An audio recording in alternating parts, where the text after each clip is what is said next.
Please remain seated. The show will begin in 3, 2... Like a Hellcat.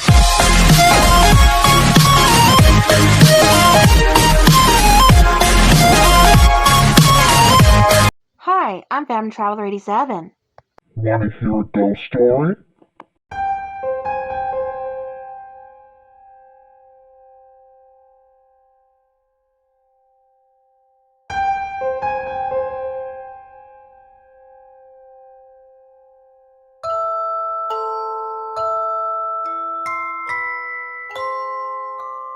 Hello, ghoul friends, and all those who are freaky chic.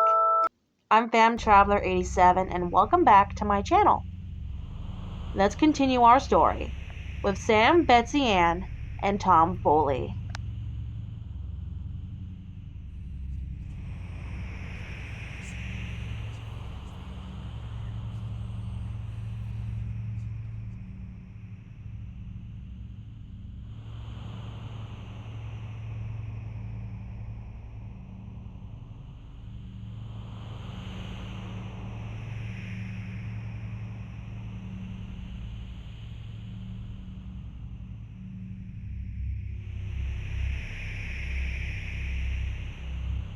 By 11 o'clock, Tom Foley, Sam, and Betsy Ann reached Betsy Ann's grandmother's house.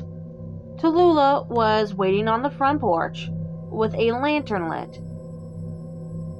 Marigold was in the kitchen, and once she heard all the commotion outside, she knew, of course, this was not going to go well. Farmer Marigold emerged from the front screen door as Tallulah stood up from her rocking chair, and with her wooden cane, she descended the rickety old steps of the porch and stormed in their direction. Betsy Ann Elizabeth Taylor!" she exclaimed. "How dare you? You've had us all scared half to death. Have you lost your mind? What have you been up to?" She then looked over at Tom Foley, a bit surprised to see him. Why, good evening, Tallulah. You're looking particularly ravishing this evening. Is that a new dress? It looks absolutely stunning on you, might I add. Tallulah had stopped and crossed her arms, a bit unamused, as she then arched an eyebrow. "Uh-huh. How kind of you to say, Thomas Aaron Foley," she said sarcastically. "Flattery, of course, will get you nowhere tonight, I'm afraid." Thomas Foley gulped nervously as he tugged on his bow tie, unsure what else to say next. Betsy Ann then carefully approached her grandmother. "Listen, Grandma," she said gently. "You have every right to be upset with me. I understand, but the thing is, she sighed. "I know I disobeyed you, but this is a matter of life and death. Sam and I, we're..." "You're what, exactly?" her grandmother demanded. "Honestly, Betsy Ann, I've raised you better than this. And you, Thomas, what exactly compelled you to influence my granddaughter and her friend to sneak into that old, wretched place for? You know as well as I how dangerous that place is. It's not safe for anyone, especially not my own granddaughter. You've put them all in danger. Do you understand the severity of this situation? You've exposed them to..." She couldn't finish her sentence. Her voice seemed to break, and she seemed to be at the verge of tears. I know. I'm sorry, Tallulah. But the thing is, McKinley sent those children over to my house. They had questions for me, and after much talking, we realized that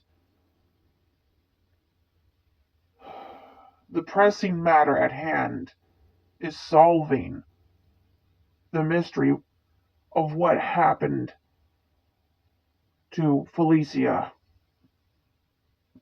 I haven't been able to rest for so long. I'm tormented every day by that awful, awful place. Every memory has pained me, has kept me up at night, and I know it has done the same to you. I understand you being mad at your granddaughter, but she, like her friend, they're attached to that place, and something has attached to them, and it's not going to stop following them around until this nightmare is over. So I suggest that you start cooperating, because your granddaughter, she's even more at risk if things are just kept quiet and swept under the rug. Things have been covered up for far too long, and you know that as well as I do. And justice needs to be brought to this town. Justice has to be brought to Felicia and her son. I've always known that. Have you forgotten? Tallulah huffed, and she hung her head down low for a moment. How could I forget? She responded. I could never forget. Felicia was my friend, and her son was like a nephew to me. We were all like a family. I never imagined in a million years that anything bad would happen to either of them.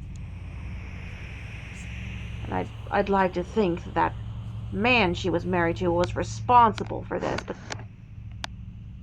a part of me thinks otherwise now. All of you, please, come inside. Marigold, get the coffee started, please.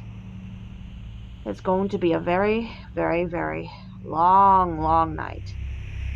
Once they all sat down at the kitchen table, having fresh, home-baked chocolate chip cookies with hot cocoa and the others having black bitter coffee, Sam finally spoke, sharing in full detail of everything that Sam and Betsy uncovered, including the journal that was written by someone with the initials EB, and of course, the metal cylinder container that holds the will and testament of the late Felicia Kingswood inside. Even Tom Foley was stunned. A journal, you say? Give it here. I want to see it. Betsy Ann did as she was instructed, and Tom Foley inspected the journal. Well, I definitely know who this journal belongs to. Ed Buchanan. Ed Buchanan! Sam and Betsy Ann both shouted. Who is Ed Buchanan? Then Farmer Marigold chimed in, taking a sip from her cup of coffee and then puffing a ring of smoke from her cigarette, her hazel brown eyes blankly staring into nothingness. She seemed a bit nonchalant and more relaxed than the others. She then ran her fingers through her auburn locks, which seemed to sprout a few gray hairs. She hummed. Then Farmer Marigold cleared her throat. Cool and as collected as she was, she casually responded with, Ed and I go way back to when we were in kindergarten. He was always a troublemaker, a bit of a tough nut. Didn't really have any friends. He was a bit of a recluse. And he didn't like going to school. Didn't care much for learning, either. He didn't really get along well with his parents. His daddy was always a gambler, didn't hold down a job, always took away every penny that they owned just so that he could just lose it all, because he was obsessed with getting rich. Marigold paused for a moment, pondering silently to herself, and her expression seemed to falter into a sad smile. She then added on, his mama was never really in the picture. She didn't really seem so invested into being a mother to her child, and seemed more, interested in her own self-image. She liked to party a lot, and when it came to easy money, well, let's just say, she got around the block a few times. And she was a real magnet to a lot of naive, gullible bachelors. And they would spoil her rotten. So, Ed held a lot of resentment for his folks. Honestly, he held resentment for everybody. But there is one person in the world that he grew soft for. It's when we got into our senior year is when he met Felicia. Felicia was the most beautiful and intelligent gal that anybody ever knew. She was valedictorian. She was star athlete to the track team. Head cheerleader. Everybody adored her. All the girls wanted to be her, and all the guys wanted her. Ed, he grew obsessed. He hungered for her attention every single day, every waking moment. She's all he ever thought about. Now, contrary to what some people believe, Felicia wasn't what I would call unfaithful. She was loyal, dependable, honest, the most kindest person that I ever had the pleasure of knowing for quite a few years. And when I first met her husband, well, my first impression was that he was just a very quiet, very disturbed man. I don't think that he had any ill will towards his wife. And as far as I knew, they loved each other very much. Of course, that was just my opinion, and although I'm not so sure now, but I highly doubt that he would have anything to do with her death. Well, I do. Tom Foley shouted angrily. I'm pretty sure that Ed used Mr. Kingswood as his own little puppet. He pulled the strings. And once Kingswood became a liability, Buchanan killed him just to cover his tracks. And I know Ed had some affiliation with the mob and the cops back then. I just know it. I've always known it. He could never be trusted. He always bended things to his whim, to his own design. and people fell for his charms because they were nothing but blind, foolish, childish idiots who cared nothing about the truth. I knew Felicia. I know that she was a real victim. And those men, they are the one that took advantage of her. And they thought that they were entitled to a cent of her money. Absolutely not. That's how much I do know. Because Felicia always told me. Now, you kids mentioned that you found something in the kitchen. A metal cylinder container? Betsy Ann pulled the item out of her bag and gave it to him. Then Sam handed him the key. And then Mr. Foley turned the key clockwise into the lock, and once he heard the click, he took off the lid and pulled out the piece of parchment that was folded up. Mr. Foley unfolded the parchment. Marigold and Tallulah watched in curiosity.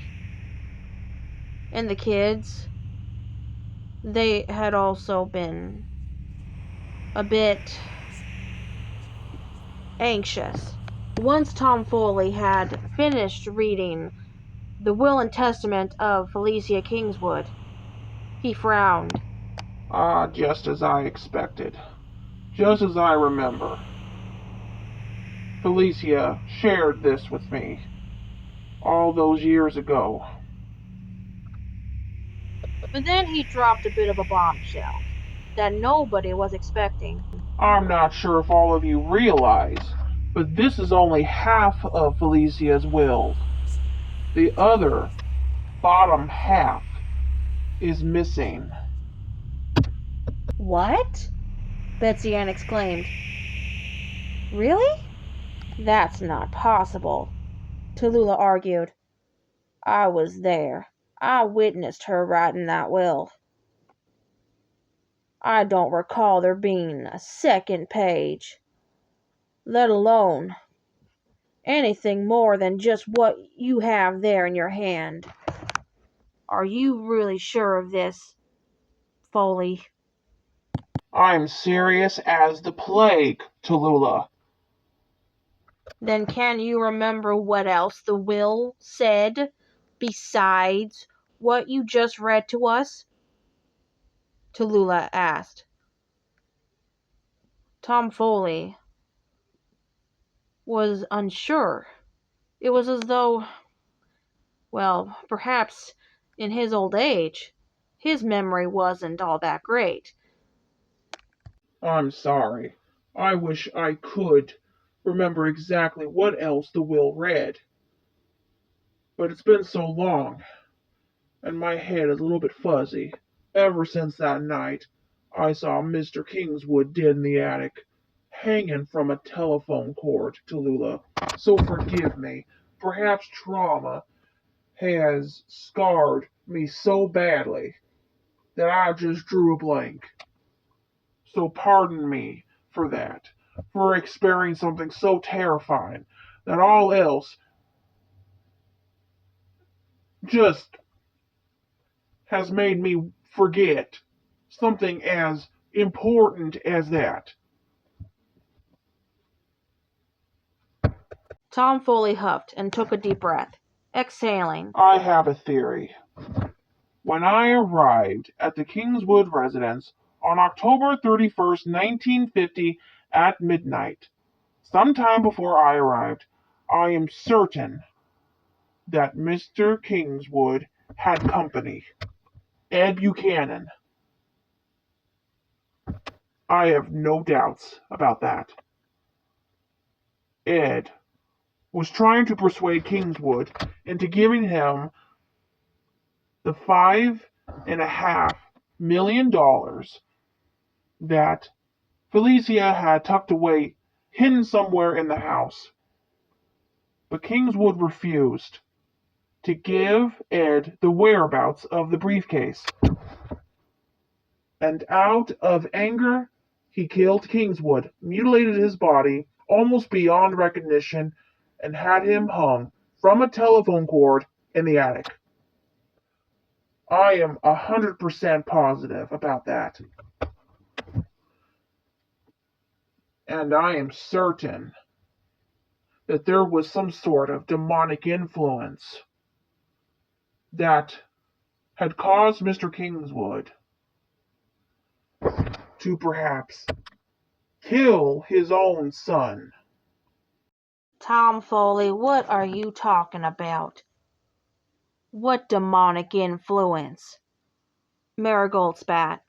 Do not tell me that you don't know. It's what we described since we were all children, when we used to have sleepovers at your house. We would be tossing and turning all night. We would be hearing something in your bedroom closet. Something trying to claw its way out, and it would know our names. I've seen it before, in my dreams even. 12 feet tall, horns of a sheep, hair just black, fur from its head to its tailbone, scales, sharp knife-like teeth, dark hollowed eye sockets with crimson orbs. Please don't tell me that you've forgotten this, Marigold. Seriously, Mary, have you really forgotten? And you, Tallulah? Wait, you saw it too? Sam hollered. Really? You... Betsy, can you believe? Sam, I think, as it turns out, we're not the only ones with special gifts, Betsy Ann chirped. The kids were amazed. Even the adults were baffled. Tallulah turned to her granddaughter and asked, Betsy, is this true? You saw that thing? And then when the kids showed them the drawing of the creature that one of Silas's boys drew so long ago, 10 years before the Kingswood family had built the house, she was mortified. Oh my God. Where did you kids get this picture? From Mrs. McKinley, responded Sam.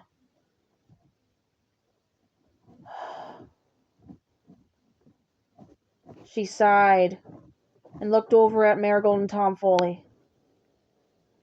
What are we gonna do? What are we gonna do about this? I will tell you what we're going to do. On Halloween night, which marks the 50th anniversary of Mr. Kingswood's death, we're going to go march over to that house and we're going to go find that other missing half of Felicia's will that the culprit most likely took, not realizing the contents of what the will reads. Because I'm sure that for some reason he probably thought that it would expose him. And I will tell you something else. If he isn't expecting us, then we'll just have to give him the element of surprise. Don't you agree? We can finally bring the killer to justice. And now then all of us can finally live in peace, no longer being in torment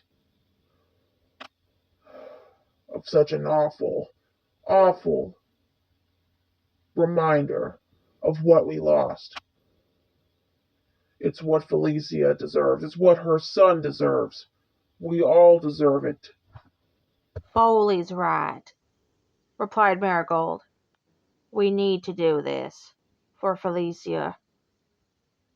God rest her soul and her baby. Perhaps we can finally reunite them after all these years. Don't you think so, Tallulah? Don't you think it's time that we put a stop to this? Of course I do, Mary, said Tallulah. I always wanted that. We've always dreamt of one day that killer would be behind bars. And I want to be the first to knock his teeth in. The entire group enlisted Sam as the leader. And Sam, with their help, created a very thorough, very well-detailed plan. And he gave each person a very particular, important job. Somebody would be the lookout. Somebody would set a trap. Somebody would be the one to call the cops when needed. They all stayed up until 3 o'clock in the morning. They had gotten tired and hit the sack. But Sam tossed and turned a little. He was a bit scared, but at the same time, he just knew this had to be done. He had everybody else in his corner. Everybody who believed him, who trusted him to do this. It was all riding on him. And whoever the killer was, if it be Ed Buchanan especially, he knew that he was in for battle. And there was no turning back. Halloween was approaching fast. And it was the week of All Hallows Eve. October 28th, to be exact.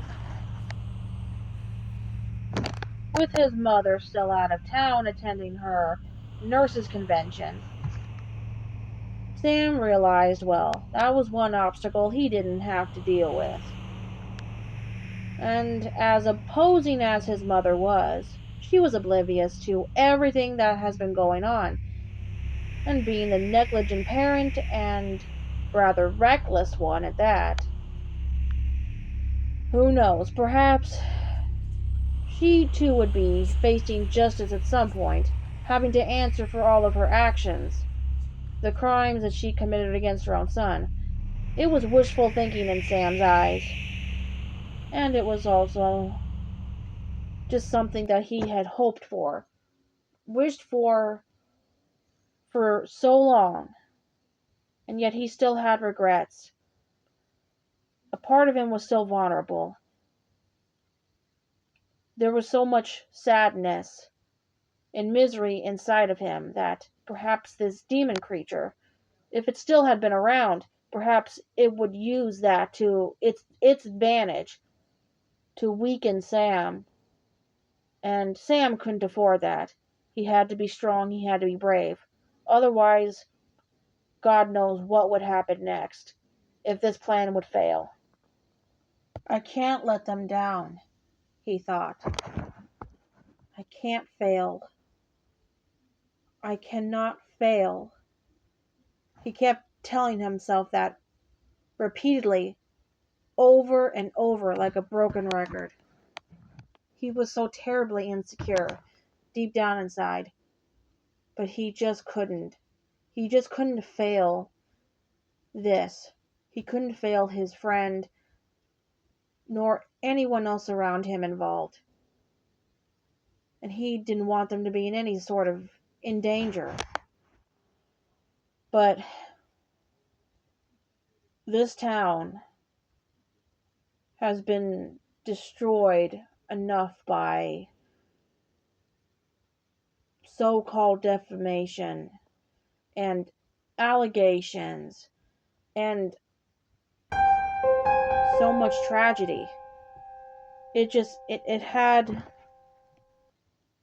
all of this had to stop. And Sam just could give up.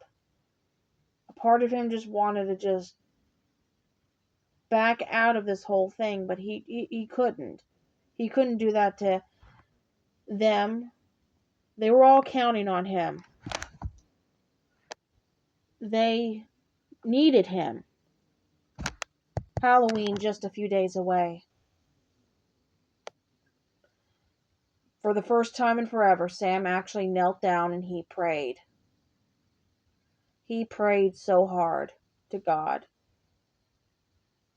to keep him and those around him protected by heaven's light.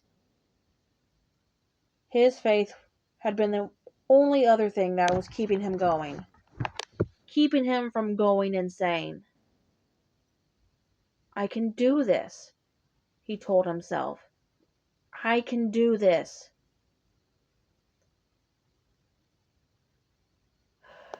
I can do this. I know I can. All right, ghoul friends and all those who are freaky chic, this concludes part 10 of my original horror story, The Shadow Lady of the Kingswood House.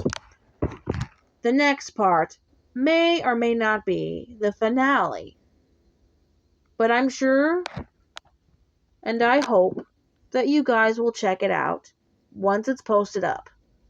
A lot of time and effort goes into these videos, and a like would be most appreciated. And if you're new, please subscribe, because other stuff is in the works, and I'm absolutely thrilled to be doing a whole lot more for this channel, trying to build it, and I'm hoping that you guys have been entertained.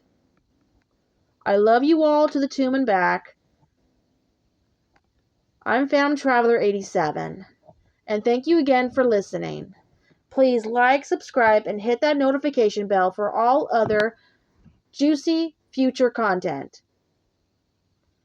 You're all in my prayers. Have a fantastic Spooktober and a delightfully frightful Halloween.